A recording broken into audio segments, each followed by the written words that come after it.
All right, I had to go get me some water. Like, look at this cool thing that I got off Amazon. So it's like a little vase thing, water thingy that I keep by the bed. So I try to, use it to increase my water intake because normally I just drink liquor. But I'm trying to get more water in. I mean, just because not only all the health benefits, but I mean, that's what you're supposed to do.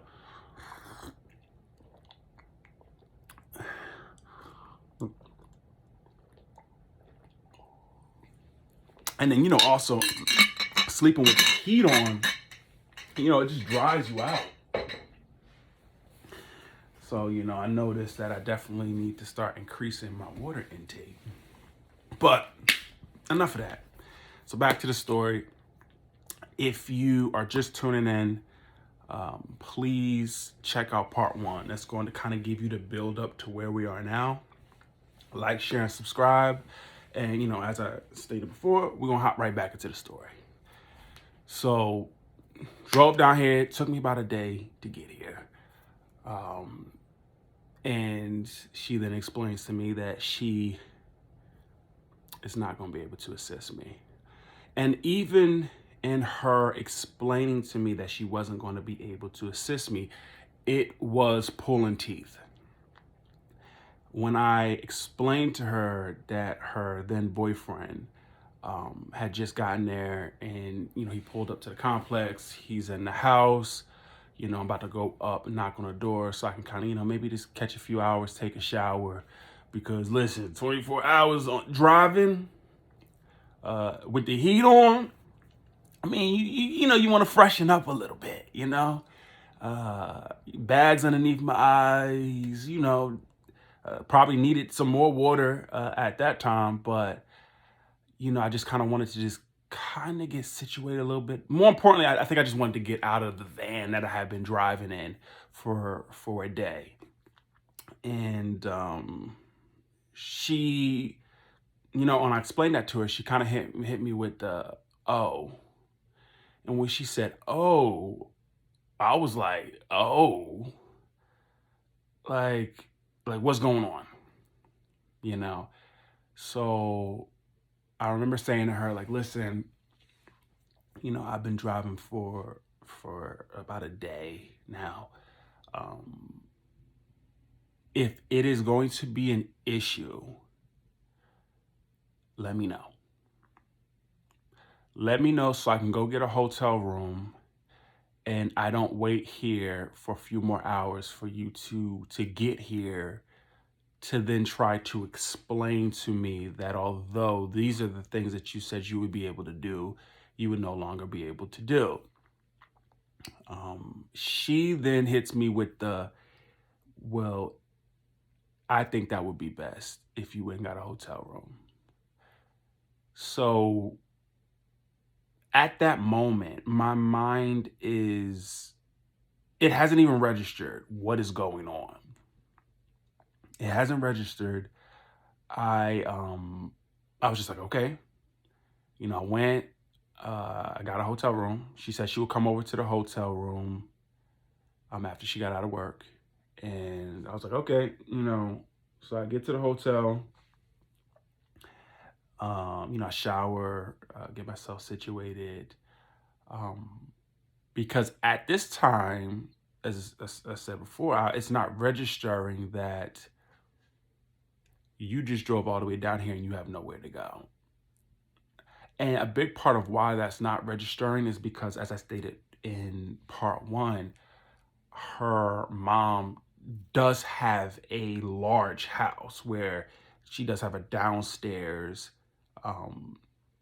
where, that person would be able to have their own space in a sense.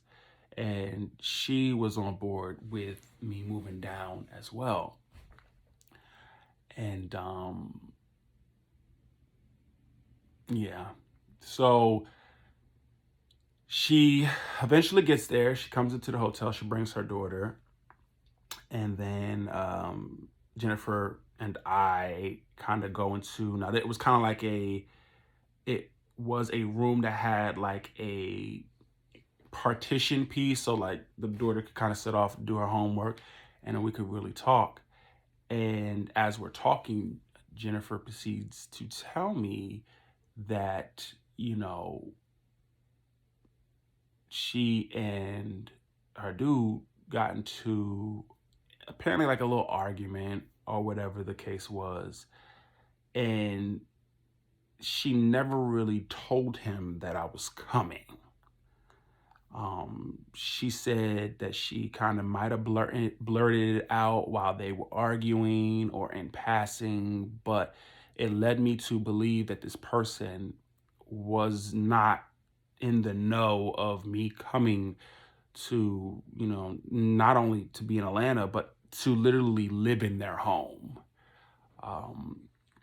So she just never spoke to him about it.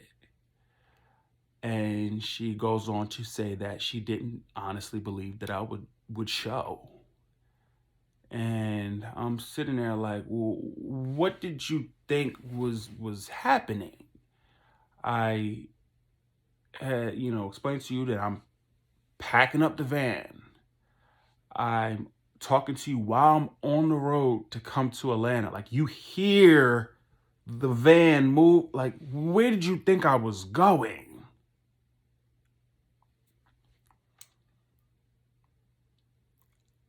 I found that to be so weird because it's like, yo, for you to question anybody, and the type of friend that I've been to this individual was, I've been there with them through the darkest times. We were always around each other.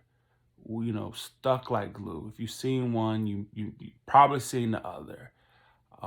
Like I said, we became family. So for you to sit here and question if I was really coming or not, it's like a slap in the face. It was a slap in the face.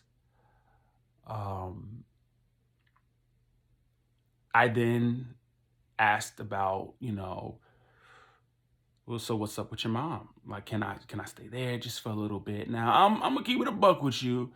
I was born at night, not last night. So I did have a little money saved up. With me coming to move down here with my close friend, it was never going to be, you're here, you'll just kind of kick around until you can get on your feet and then you'll move out. I was coming down here with the understanding that I was going to pay rent. I wasn't freeloading. Yes, I might have been sleeping on the couch, but I was going to put in my part, be it rent, groceries.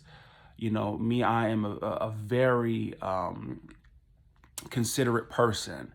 So I would never go into a situation trying to use someone, especially someone that I consider to be family. So as she's explaining this to me, it's still not registering. She then goes to tell me that her mother said that it would be okay, but I could only bring 2 totes. And I'm talking about totes as in the bins of clothes, right? Everything I own is in this van.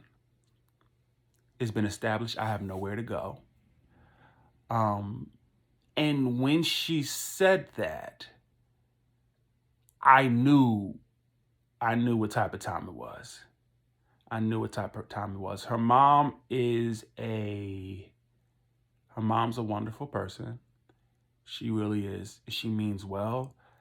But for the type of person that I am and the type of person that she is, I didn't think that especially once that was explained, I knew that it wasn't going to work over well. It wasn't, because I would have been stuck out in Dallas, Georgia. Dallas, Georgia, from where we were at that time, I think was about 45 minutes an hour. And we're talking about, this is in Kennesaw, Georgia. So we're already on the outskirts of Atlanta. So you're going even further out. And I didn't want to get out there and be stuck and not, I can't get back and forth to work, or, I can't go to a job interview because I have nothing at this time except the clothes off my back and the clothes that are in the bin out in the van. Um, and even with her saying it, I knew what that meant. What that meant was, you don't have a place to stay. You don't. Yes, these things were once offered, but we are reneging on all of it. I'm still trying to process it. I went out to dinner. We ate. But again, what that meant is I don't have a place to stay. So the next morning, rolled around. She was actually supposed to come over that night, and we were supposed to, talk again. The next morning rolled around. She came for the breakfast. The hotel I stayed in does a complimentary breakfast, so she came for that, which I'm not surprised. And we kind of talked a little bit, but the understanding was that I was then going to go back to New York. I was going back to New York. I had put all my stuff that I brought down with me in storage, storage close to her house, or where I was located. And yeah, I had to then hop back on because the van is now returned to the airport that is in Atlanta, and I hopped on, it's like the Bolt bus, Megabus. There's also a bus that goes to Chinatown, and it's pretty much just a bus that runs overnight, takes you back into the city or whatnot. And I had to hop back on the Bolt bus and go back to New York. But unfortunately, at this time, a lot of the opportunities and things that I had available to me prior to leaving were no longer there. I could not go back to where I was staying because the living arrangements at where I was staying had changed. I had a wonderful friend of mine who actually, she took me in, and, prior to, me leaving or whatnot. And when I had left, it was under the understanding that, I was gone. And the way that their house or brownstone was set up was that her parents lived at the bottom, she lived at the top.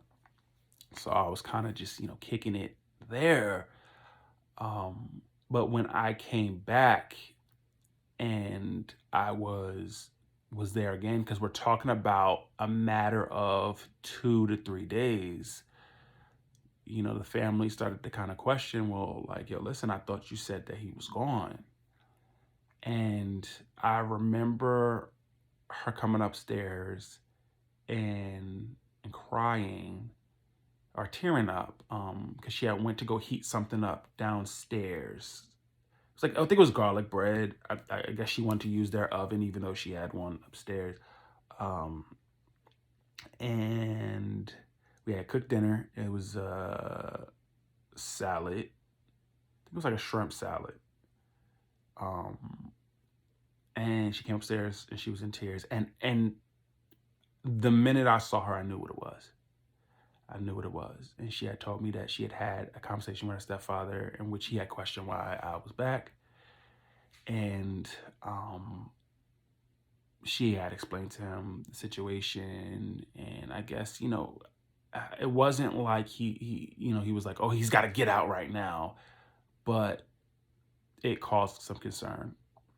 And again, I'm the type of person where I am very considerate and accommodating, and I didn't want it to be an issue between her and her family. So what I did was we ate, and then I packed my bag. I had like a book bag with me because of, again, everything is in storage. I packed my bag, and then I decided that I was gonna leave, and she's crying and she's saying, you don't have to do that. And, the one thing that I would say about my friend, this friend, and this friend, we don't speak as much. I don't know what necessarily occurred. I still do consider them to be one of my good friends because it wasn't like we didn't fall out. There was no issue.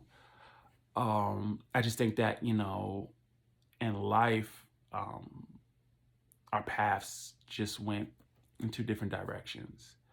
And I could sit here and say, oh, well, they don't reach out to me, but I kind of stopped reaching out to them as well. Which within this year, I hope to change that, even if it is just a random call. Their birthday is actually the same day as my sister's birthday, so just to reconnect. I just found out that they're recently pregnant, so just to congratulate them and to thank them, because again, another person who didn't have to do it or didn't have to help me still chose to help me, because of how strong our friendship was. And I've honestly been very blessed, when I was at my lowest time, because I had people who were willing to take me in, who were willing, to help me. I don't want to name drop because I don't know if they would prefer that, but or like that. But even one of my homeboys, he took me in. He allowed me to stay with him. When I was struggling. He was allowing me to stay with him over, you know, members of his own family. You know, and just knowing that I was struggling, just knowing what I was going through, things like that, I will never forget, regardless of how far we may grow apart or whatever the disagreement might be.